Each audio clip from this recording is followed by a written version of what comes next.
Sunat, tranquilo, estás en Mundo Tax. Hola amigos, ¿cómo están? El día de hoy vamos a conversar con el doctor José Luis Orobastúa. Él es socio y líder del área de comercio exterior del estudio Torne Echandía y Lema Abogados, para hablar de un tema que está súper de moda, los aranceles, y para no quedarnos solamente ahí, para conversar también sobre las contingencias o los problemas que tiene el Perú en el comercio exterior, en este ámbito internacional en el cual nos estamos enfrentando día a día. Hola José Luis, ¿cómo estás? Hola Kitty, ¿qué tal? ¿Cómo estás? Gracias por estar aquí. Muchas gracias por la invitación, un honor estar acá presente en tu programa. Lo sigo en redes, así que hoy me tocó estar por acá y gracias por la invitación. No, muchas gracias a ti, José Luis, es un placer contar contigo, sobre todo en esta coyuntura, ¿no?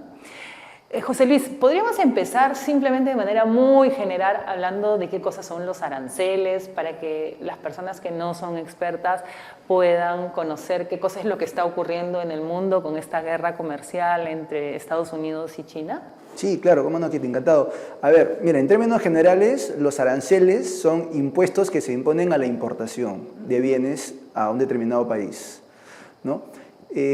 Pero el uso que un gobierno le puede dar a los aranceles puede buscar diferentes finalidades. No necesariamente es el simple hecho de gravar una importación, ¿no? Los aranceles pueden tener finalidades como proteger la industria nacional, pueden efectivamente tener una finalidad recaudadora, pueden eventualmente buscar proteger ciertas industrias nacionales, te repito, diferentes fines, puede buscar encarecer el comercio a nivel de ingreso de mercancías al país, para que, repito, la industria nacional sea más potente en el país. Y a raíz de eso, justamente surgen muchas preguntas que se vienen haciendo en la actualidad respecto a cuál es la finalidad que busca el gobierno de Estados Unidos a través de Trump para imponer estos aranceles que ha dispuesto, ¿no? Básicamente lo que ha hecho el gobierno de Estados Unidos es establecer dos tipos de aranceles.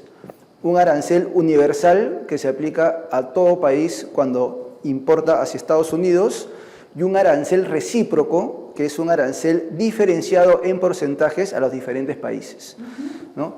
El arancel universal es una tasa del 10%, que entiendo se aplica para todo país, y el arancel recíproco sí es un arancel diferenciado para diferentes países que puede ir también del 10% hasta tasas mucho mayores.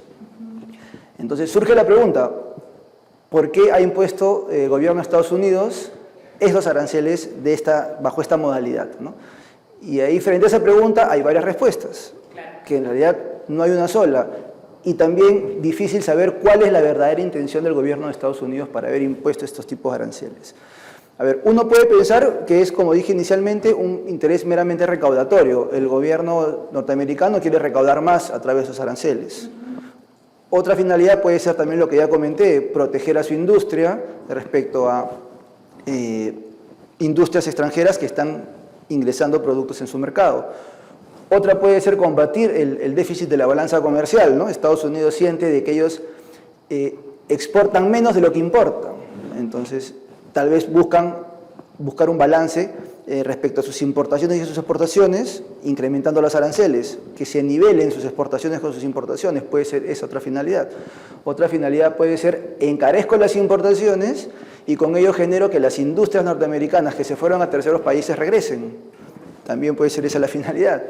Otra finalidad, por ejemplo, puede ser que lo que quiere Estados Unidos es negociar con los países, ¿no? O sea, no es un tema de recaudación, no es un tema de protección de industrias, no es un tema de balanza comercial, es un tema de quiero negociar con los países. Entonces impongo aranceles universales y recíprocos y espero las reacciones de los países para que vengan a negociar conmigo, ¿no?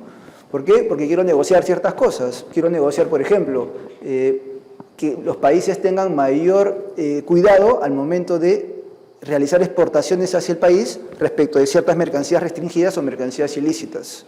De hecho, eso fue lo que hizo México en un momento, ¿no? Antes de todo este tema de los aranceles que ha publicado Trump, México dispuso acciones que tendían a restringir o combatir el tráfico ilícito de fentanylos a Estados Unidos, buscando justamente que Estados Unidos no le imponga ciertas imposiciones arancelarias como lo ha hecho. Entonces, una una finalidad que puede tener Trump y el gobierno de Estados Unidos con los aranceles es tal vez eso, buscar negociar con los países diferentes condiciones, no solo comerciales, sino de seguridad, por ejemplo, como es el caso del ingreso de drogas, ¿no? Por eso te digo, o sea, ¿cuál es la finalidad del gobierno de Estados Unidos respecto al incremento de estos aranceles que ha hecho tanto universales como arancelarios? No lo sabemos. Yo creo que poco a poco el panorama se va a ir aclarando y vamos a ir viendo qué es lo que apunta Estados Unidos respecto a estos aranceles, ¿no? Claro, lo cierto es que los aranceles son impuestos y que al imponerse encarecen las importaciones, ¿correcto? Tal cual. Uh-huh. Y en ese contexto, en el Perú tenemos aranceles. ¿Cómo funciona el sistema arancelario peruano? A ver, el Perú, respecto a las importaciones que recibe, tiene, como sabemos, diferentes tratados de libre comercio con diferentes países, en virtud de los cuales han negociado diferentes desgravaciones arancelarias, pero en general el sistema arancelario del Perú está ahorita enmarcado bajo 3 tasas fundamentalmente. Tasa cero, hay productos que no pagan ningún tipo de impuestos arancelarios, al margen de que haya un tratado de libre comercio o no. Hay aranceles que tienen tasas de 4% y hay productos que tienen tasas también hasta del 11%, dependiendo de lo que justamente el gobierno peruano busque proteger a nivel de su industria nacional, ¿no? Pero básicamente en Perú tenemos eso, tasas arancelarias diferenciadas para diferentes productos, ¿no? Y que pueden ir de 0 a 11%, y también tenemos tratados de libre comercio en virtud de los cuales podemos recibir exportaciones de otros países e importarlas hacia el país con tasas tasa cero o tasas desgravadas, dependiendo de la negociación que se ha hecho con el país, ¿no? Bueno, y a nivel de exportación, obviamente Perú no grava con impuestos sus exportaciones, ¿no? Ese es básicamente, digamos, el panorama en el Perú, ¿no? A nivel de impuestos. Y esas tasas arancelarias las pueden encontrar en el arancel de aduanas y hacer una lectura conjunta con los tratados de libre comercio para saber cuál es la tasa arancelaria que corresponden a los productos tangibles que se importan en el país. Y ese es un aspecto del comercio exterior, José Luis, pero también nosotros estamos imbuidos pues, en una situación en la cual hay contingencias en el comercio exterior peruano.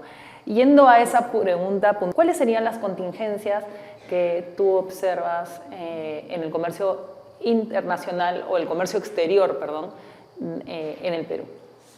A ver, en el ámbito del comercio exterior en el Perú participan diferentes actores, ¿no? Obviamente están los importadores y los exportadores, que son obviamente aquellos que importan, que exportan.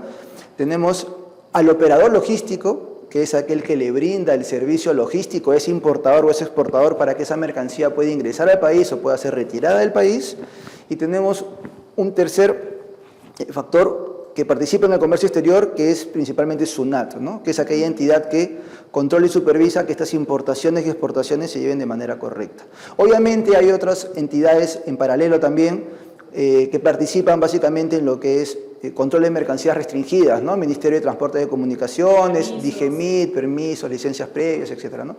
Pero básicamente yo creo que los elementos fundamentales o partícipes fundamentales en el comercio exterior van a ser, y siempre lo han sido, el importador o el exportador, el operador logístico que le brinda el servicio para llevar a cabo esas operaciones, y SUNAT, que es de las entidades que hemos mencionado, la principal respecto al control y supervisión de estas operaciones, ¿no? ¿Cuáles podrían ser, creo yo, de mi experiencia del día a día respecto a contingencias? Tome en cuenta que un poco mi día a día y mi experiencia es atender muchas de los problemas y contingencias que se le presentan justamente a los importadores y exportadores, ¿no? En mi caso en particular, lo que recibimos nosotros, te digo, en mayor cantidad son problemas que se han presentado y tratar de buscar soluciones a esos problemas que se han presentado. Desde una clasificación arancelaria incorrecta, una valoración aduanera incorrecta que ha generado menores pagos de tributos, una multa que me aplicó SUNAT, un comiso de mercancías, una restricción a una mercancía que quiero importar, se presentan diferentes situaciones. Ok, entonces, ¿qué es lo que yo, digamos, visualizo en esta situación del comercio exterior? Creo yo que tanto el importador como el exportador están muy concentrados en lo que es el aspecto de el producto como tal y el precio de su producto y eventualmente el costo de la operación logística, ¿no? O sea, obviamente un importador y un exportador lo que quieren es vender más productos, ¿no? A menor costo, vender más productos a mayor costo, mayor rentabilidad, y un importador lo que busca es que el producto que importe tenga también un menor costo para también tener mayor rentabilidad en ambas situaciones. Entonces ellos se preocupan mucho en lo que es el costo de mi producto, que exporte o que importe, y en el costo de mi operación logística. ¿Y qué dejan de lado generalmente el importador o el exportador? Dejan de lado el marco legal en el cual está envuelta esa operación de importación y exportación. Por darte un ejemplo, un importador quiere traer una maquinaria al Perú para realizar determinado proceso productivo, ¿no?